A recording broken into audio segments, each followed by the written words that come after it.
Good morning, everyone. This is Jeffy Kennedy, author of fantasy romance and romantic fantasy. I'm here with my first cup of coffee. Today is Monday, May 9th. And yeah, sorry for the incredibly awkward intro. I'm in a slightly different position, and I realized I couldn't quite crane back to reach the chimes. Alas. If you're on video, you might be able to see behind me. This light might not be great, but I have my clematis is blooming. Beautiful pink blossoms, yay.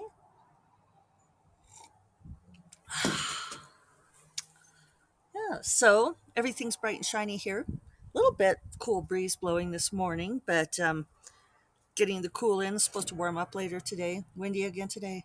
Alas, the wind. Hummingbird battle. Hello, Hummer. Um, I don't remember what I was going to say. The hummingbird distracted me. I had something to say. What was it? Who knows? It's gone. Thanks, bird.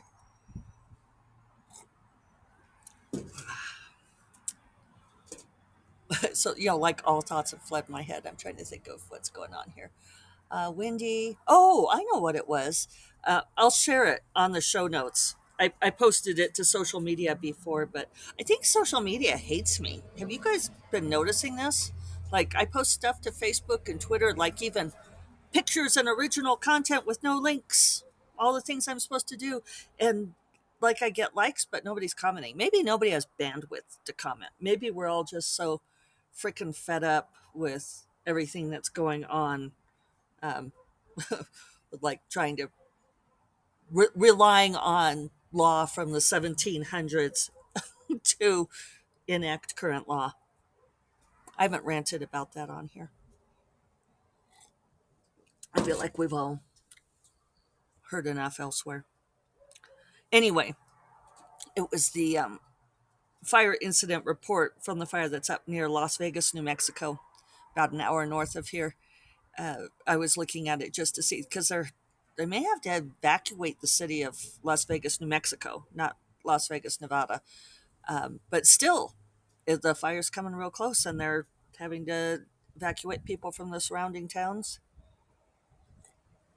So in a way, it's not funny. So it's one of these funny, not funny things. But I was looking at the report, and it said that the drought, exasperated by the high winds and warm temperatures, I think that maybe not everybody who saw it got why I thought it was so funny, because it should be exacerbated, not exasperated. Um, and I thought it was really funny. Who knew a drought could become as exasperated as we feel? So, um, yeah, I don't know. Take humor where you can. A lot of people have had to evacuate. It's really not wonderful, alas. Um, I had a good weekend. Felt like a busy weekend. I had three SIFWA meetings on Saturday: publications team, nebula planning, board meeting. So uh, that sort of took up the middle of my day. Before that, I just hung out though and read. I've been debating about whether or not to talk about what I'm reading, because I am. Oh, see, even if I hint about it, you guys will guess. And I just don't know if I want to say anything on here. I know that's coy of me. I shouldn't bring it up at all. I'm going to set that aside and think about it. If you're on video, you might see my cool new barrette. This is exciting stuff, right? Look, it's like a phoenix or a heron. Got it at a local store here in Santa Fe. So I don't often buy myself little treats like that. And that was a nice little gifty for myself. It's important to reward ourselves. I don't know if I've talked about that in a long time. When you're, especially when you're working your creative self very hard, and wanting to, make the money to buy like groceries and pay the mortgage and rent or all of those sorts of things.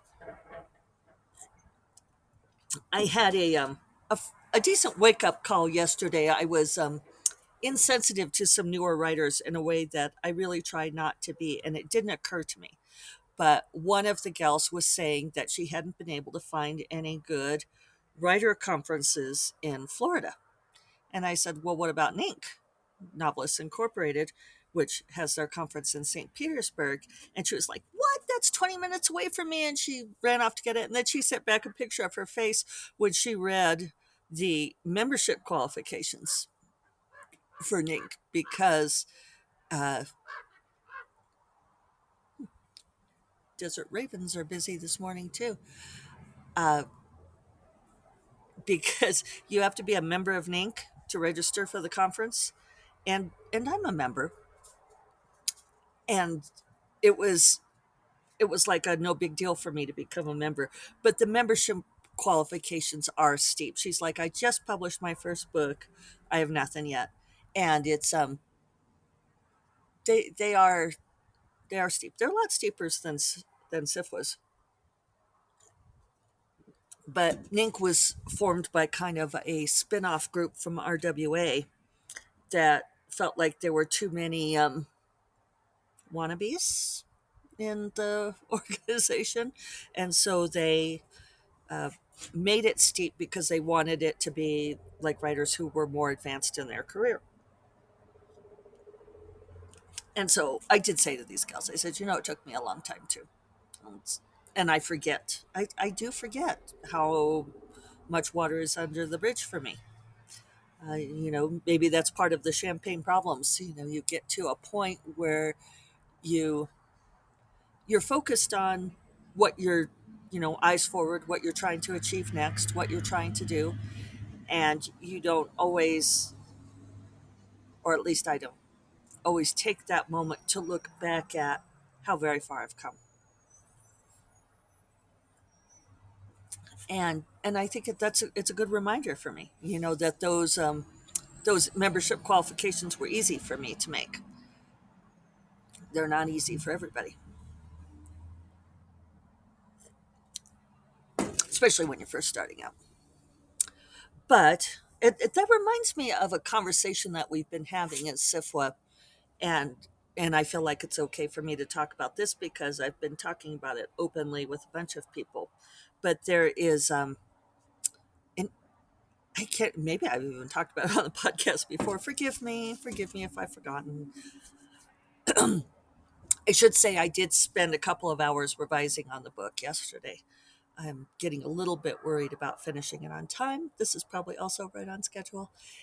And yeah, so my brain is really focused on the book, which is like really great that I'm like trying to finish this book at the same time that Nebula Conference is coming to a peak. But everybody else is doing way more work than me at this point. So that's pretty awesome.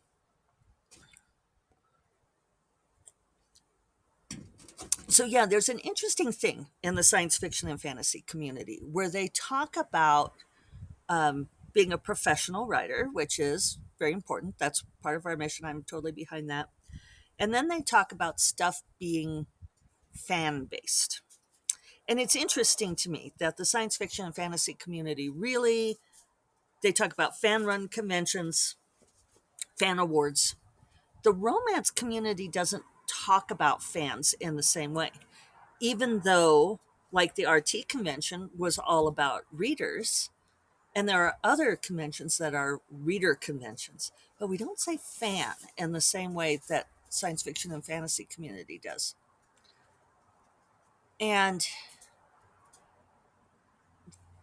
there is occasionally someone will say things in SIFWA like, we want this to be a professional panel, not something that seems more fan based. And one of the frequent um, disparaging remarks made about RWA that confused me for a long time was they would say, well, RWA allows fans to be members. They don't, it's not a professional organization like SIFWA is because they allow fans in. And I was like, everybody in our WA is, I mean, you, you want to be a writer. That's why you join. So this finally struck me the other day. It was like, when you enter a community and you um, don't always know the jargon. And one thing about SIFWA is that it's an old enough organization that there is arcane lingo and there's a lot of stuff that are like unwritten rules. And ever since I've been on the board, I've been the force for no unwritten rules. And there are other people who are fortunately on my same team with this, but it's like if it frankly my world, if a rule is not written down, it's not a rule. You can't expect people to abide by unwritten rules. If it's such a goddamn fucking important rule, write it down. You can see why everybody loves me.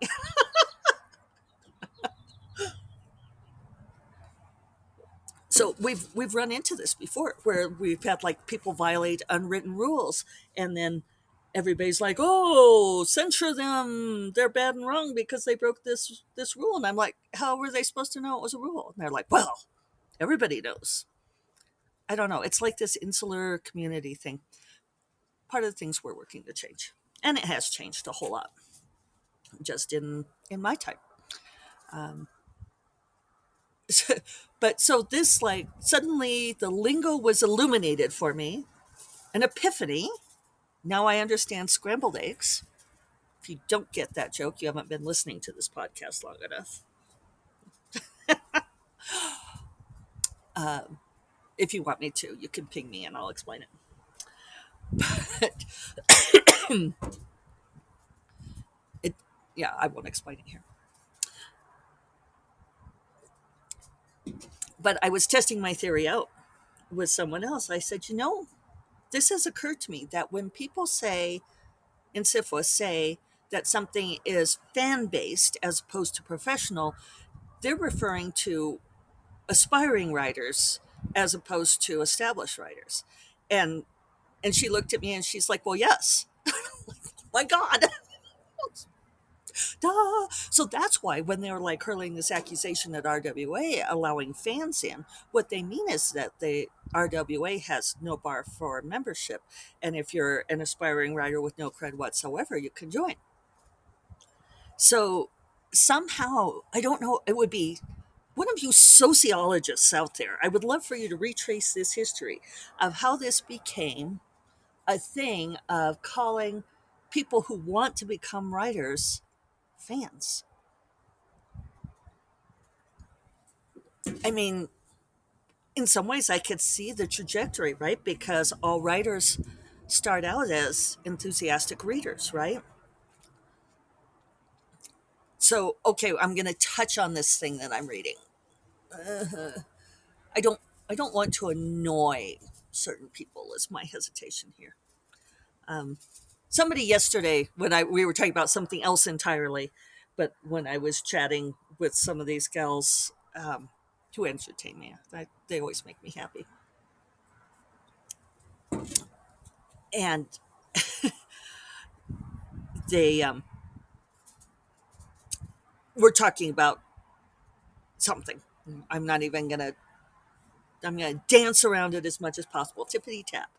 And I said, yeah. And I said I try to keep my mouth shut about that. And this other gal said, well, that she had gotten in trouble with somebody for saying something, and and she said that she was afraid for her career, that they could really hurt her career.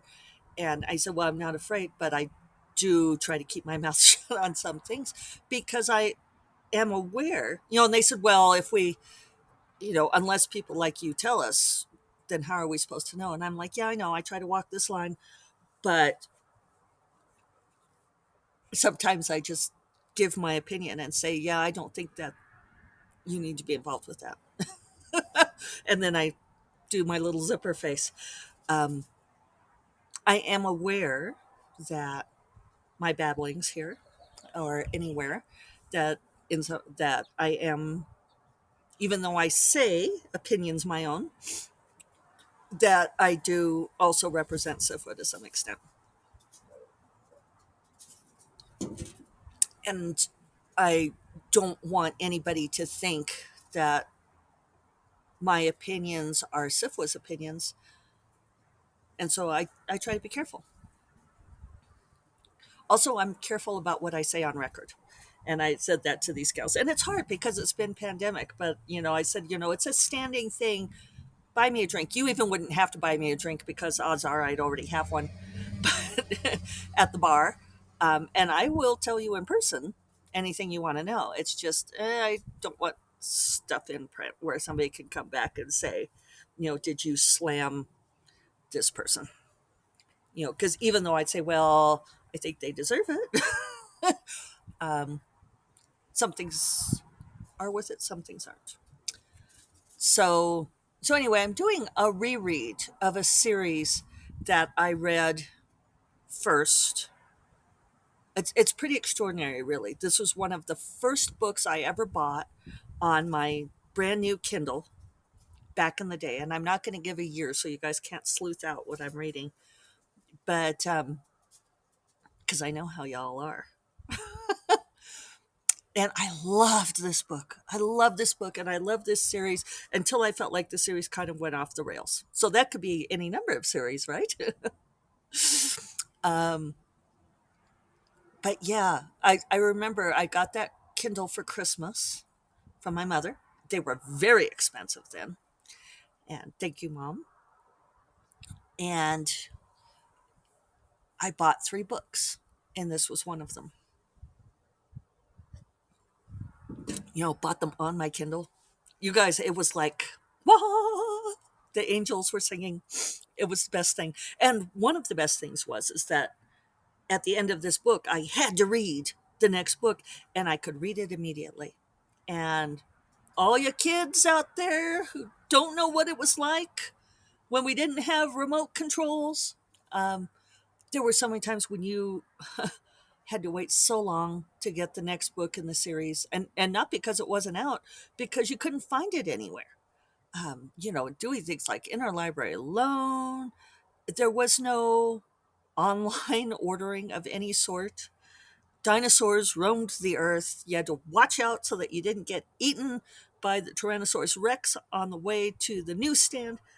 You could ask your local bookstore to order it, but sometimes they couldn't get it. Sometimes they wouldn't get it. If it was romance, sometimes they would be like, yeah. Um, so, so it was a miraculous thing. Uh, and I'm sure younger people get really sick of older people waxing on about the amazing things about technology. But I think I've told you guys this, that I said to my grandson, he was doing something on his phone, and I said, there was a time when we only used those to make phone calls, and he goes, oh, I know. Everybody tells me that. I was like, okay, fine, kid. But it's true. But yeah, being able to buy that second book was, yeah, Angels Wept. So now I'm rereading the series, and it's just interesting to read it with my lens now, because when I first read that, I was not writing fiction, or I was just beginning to dabble in fiction. And yeah, it's interesting to reread it.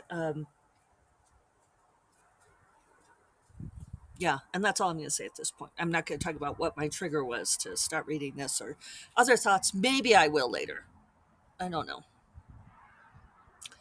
Um, did I have a point in bringing that up now? Who knows? Who knows? Jeffy, do you have a point about anything? Questionable. So let's see. Yeah, so this week's going to be intense working on this book, getting it done.